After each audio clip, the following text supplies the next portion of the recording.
કોલેજમાં સમાનતા લાવવા માટે યુજીસી દ્વારા રેગ્યુલેશન્સ લાવવામાં આવ્યા છે. તમે કહેશો કે યુજીસીએ તો સારું કામ કર્યું છે. ભાઈ હજી થોભી જાઓ, કેમ કે કોઈ પણ મામલાને સારી રીતે સમજવા માટે મૂળમાં જવું પડે. આ રેગ્યુલેશનની વાત કરીએ તો અનુસૂચિત જાતિ, અનુસૂચિત જનજાતિ અને ઓબીસી સમુદાયના વિદ્યાર્થીઓ, શિક્ષકો અને સ્ટાફની સાથે ભેદભાવને રોકવાની આ વાત છે. પ્રત્યક્ષ કે પરોક્ષ રીતે થતા ભેદભાવ પર આ રેગ્યુલેશન મારફત પ્રતિબંધ મૂકવામાં આવ્યો છે. જોવા જઈએ તો યુજીસીનો હેતુ એકદમ ઉમદા છે. અમે પણ માનીએ છીએ કે જાતિના આધારે કોઈ પણ ભેદભાવ તો ના જ હોવો જોઈએ, કેમ કે સનાતન ધર્મના વિરોધીઓ જાતિઓના આધારે હિન્દુઓના ભાગલા પાડવા માગે છે. હેતુ ઉમદા હોવા છતાં પણ સોશિયલ મીડિયા પર અનેક લોકો આ રેગ્યુલેશન્સનો વિરોધ કરી રહ્યા છે.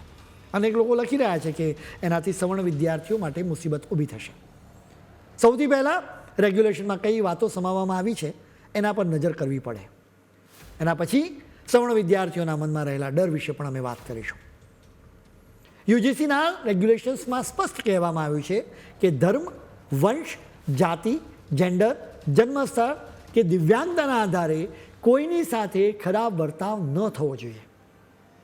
સાથે એમ પણ લખવામાં આવ્યું છે કે આ ખરાબ વર્તાવ કે ભેદભાવ સ્પષ્ટ હોય કે ગર્ભિત હોય એ બિલકુલ નહીં ચાલે. હવે તમે સમજો કે કોઈ સવર્ણ વ્યક્તિએ જાહેરમાં બધાની વચ્ચે અનુસૂચિત જાતિની વ્યક્તિને વાંધાજનક વાત કરી તો એ સ્પષ્ટ ખરાબ વર્તાવ છે, જે બિલકુલ ન ચાલવું જોઈએ. એ સમજી શકાય. પરંતુ હવે ગર્ભિત ખરાબ વર્તાવની વાત છે તો એના લીધે મામલો ગૂંચવાઈ શકે છે. કેમ કે તમે સમજો કે કોઈ પણ વાક્યનો કોઈ પણ મતલબ કાઢી શકાય છે, વાતને ખોટી રીતે પણ રજૂ કરી શકાય છે. એટલે આવી સ્થિતિમાં સવર્ણ વ્યક્તિ મુશ્કેલીમાં મુકાઈ શકે. આવી સ્થિતિમાં સવર્ણ વિદ્યાર્થીઓના મનમાં ડર બેસી જશે.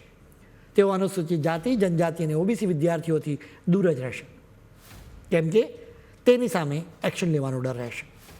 આવી સ્થિતિમાં હિન્દુ વિદ્યાર્થીઓ જ વહેંચાઈ જશે.